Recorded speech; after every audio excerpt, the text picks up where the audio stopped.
Hello, welcome back to Bonaventure Time. I am excited for today because I'm going to talk about one of my favorite concepts in aesthetics. And I should say ideas, and I'll say that in a minute. It's kind of ironic. But it is the Analytic of the Sublime by Immanuel Kant. And the reason why this is one of my favorite ideas is because I think Kant has something justifiable, and perhaps you might find this as you watch this video and hear the examples.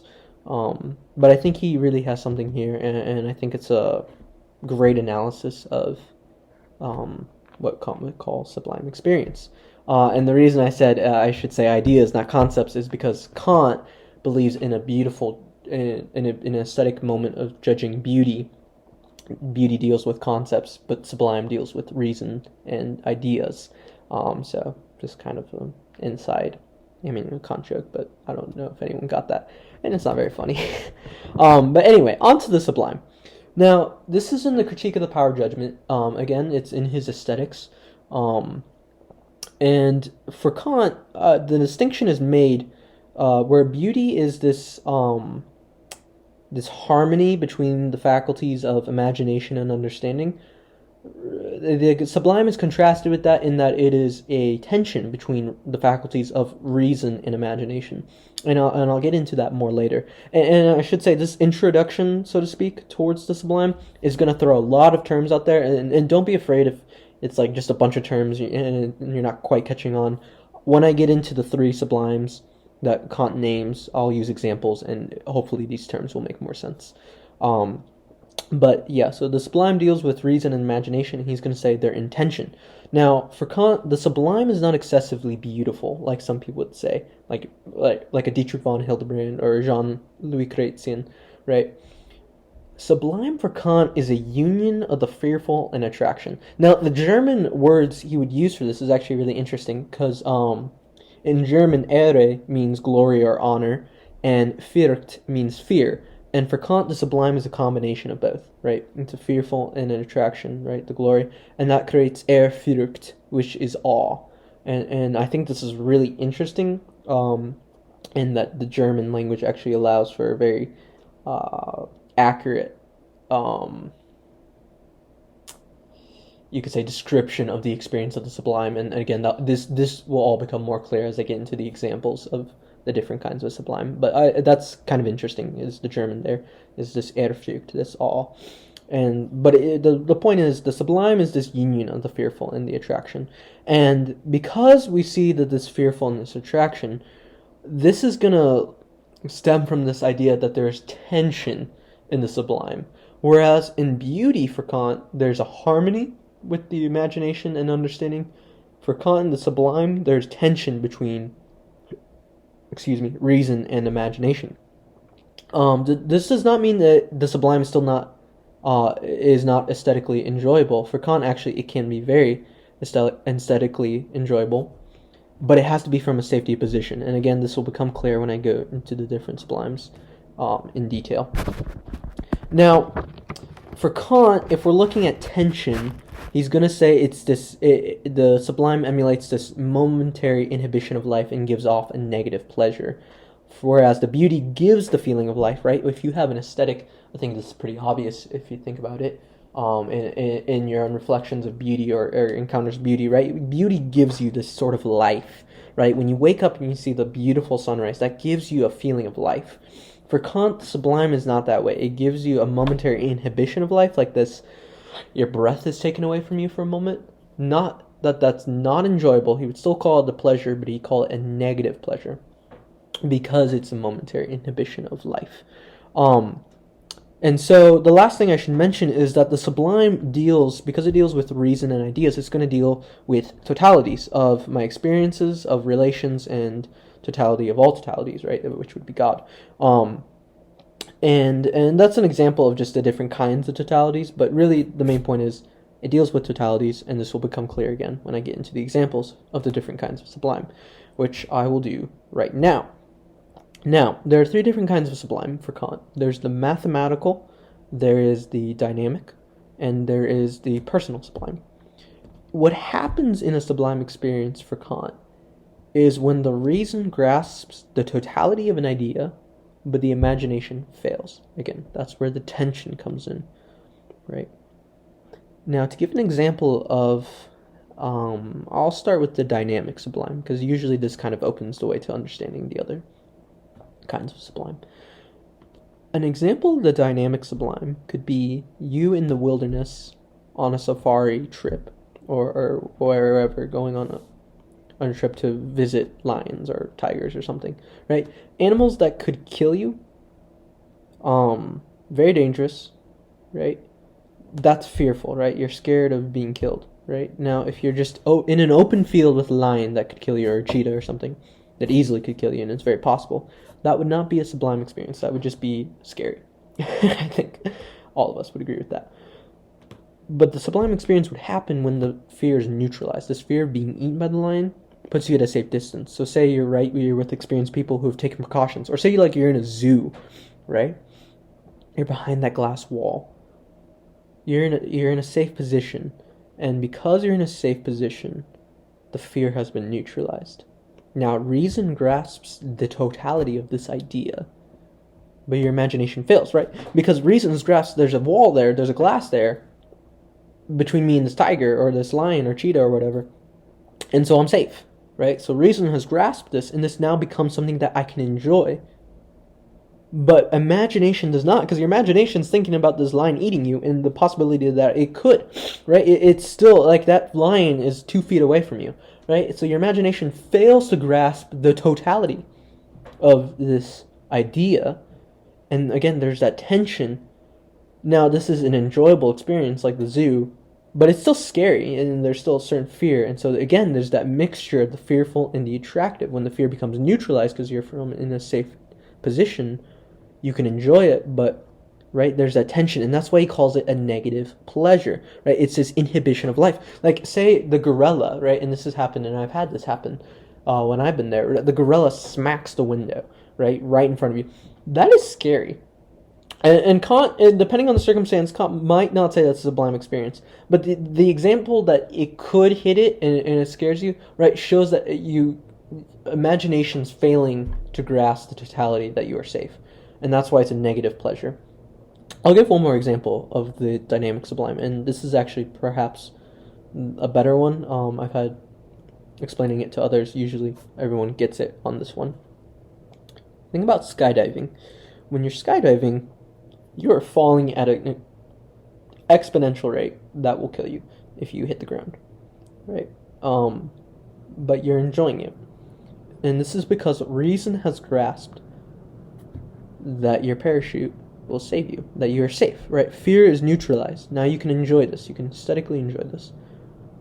But your imagination has not grasped that the totality of this safety, the totality of the idea of the parachute. And that is why we would call it thrilling. So what we would call a thrill experience or thrill movie, right?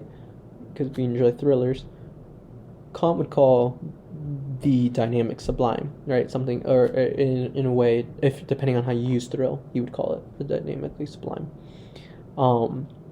right? Because your reason grasps that you're safe and you're having fun parachuting, and yet the life, right? Your breath is taken away, right? Again, that's why he says there's this momentary inhibition of life. It's this negative pleasure that you're having, but nonetheless a pleasure, right? But it's still this scary experience, yet attractive, right? The fearful and the attractive, awe, erfurcht. And I really think you have to give Kant his due credit on this, because this is a wonderful analysis, I think, into this experience, whether you want to call it the sublime or not. I think it's a wonderful analysis. And at the end, we can perhaps ponder how we think, or if you find it justifiable, or if you agree with it, or if you disagree with it. We can talk about that afterwards. But I certainly think he gets his due credit here, or should get his due credit, because I think this is a wonderful analysis. So moving on from this dynamic sublime, there's the other two sublimes, the mathematical and the personal. Now, an example in the mathematical would be looking at the ocean.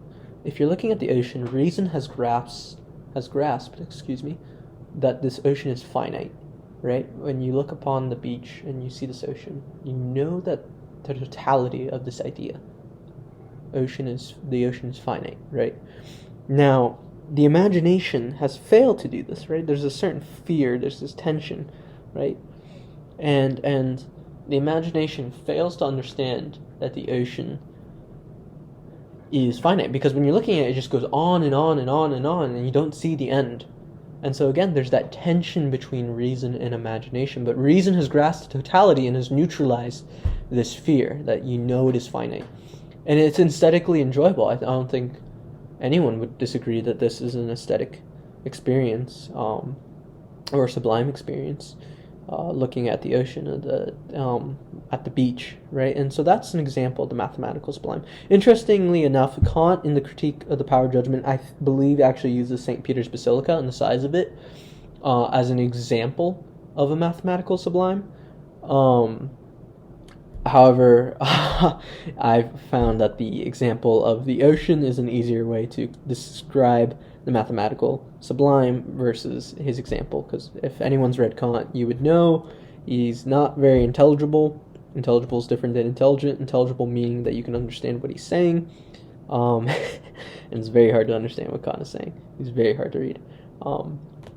So I've always just found that the ocean's a better example, but he does use St. Peter's Basilica as an example to kind of describe the size and the illusions, and reason grasping the totality, but the illusions, the imagination is failing, which perhaps you might understand pretty easily. Now, before I move on, I do want to say he does mention that there is the monstrous and the colossal. Well, essentially, for this, this is not like something where reason grasps the idea, or it's not too great for the idea, but the imagination is just way too much for the imagination, right? So something that's just so big and so colossal that the imagination can't even begin to try even grasp, right? It's not that there's tension, it's just that the imagination kind of just doesn't even start to imagine. So he does make that distinction, but I won't really go into that. I kind of want to talk more about the personal sublime. Now, the personal sublime is actually really interesting, because, right, we're talking about fear and attraction. What do we mean with fear towards a person? He thinks you can have a sublime experience with another person. And what for him this is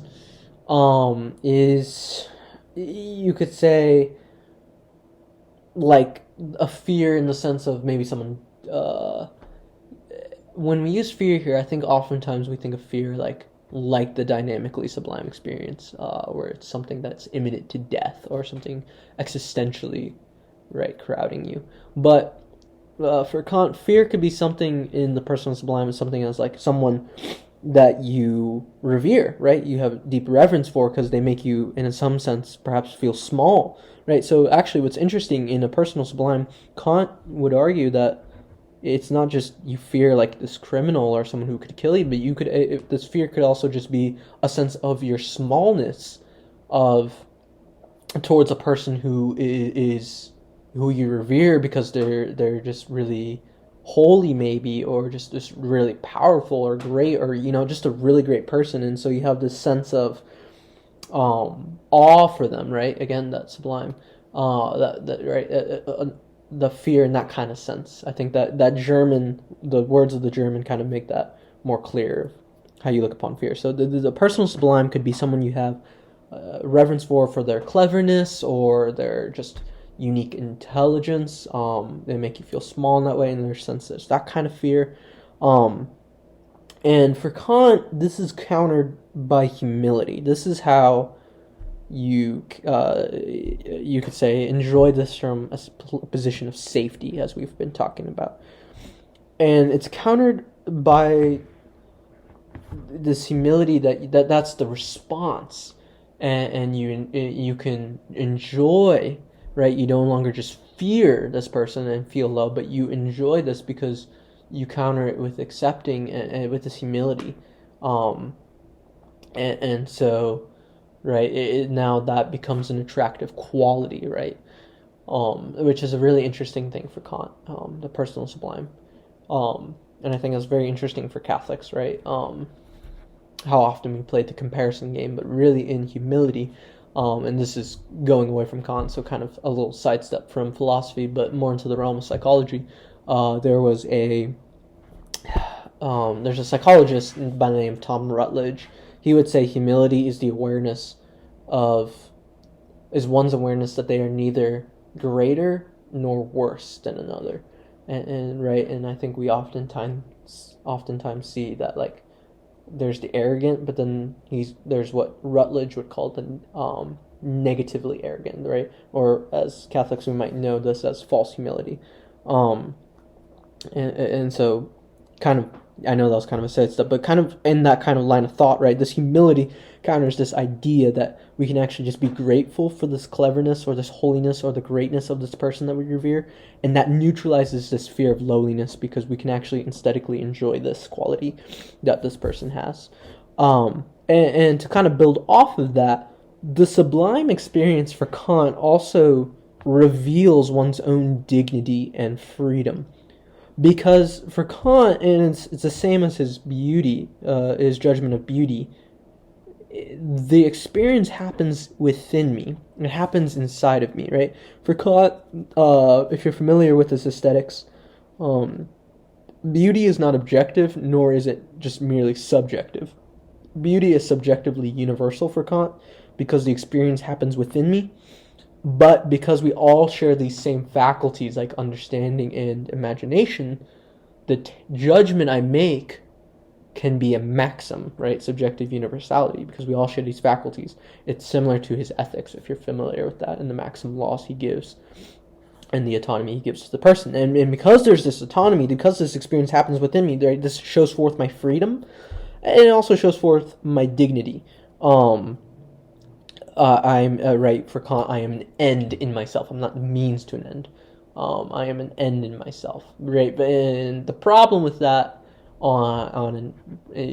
diving into his ethics, is that he gives man self-autonomy, and this is a problem because God should have autonomy, right? God has the power, right? There's a natural law, and man does not make that law. Man does not have the autonomy.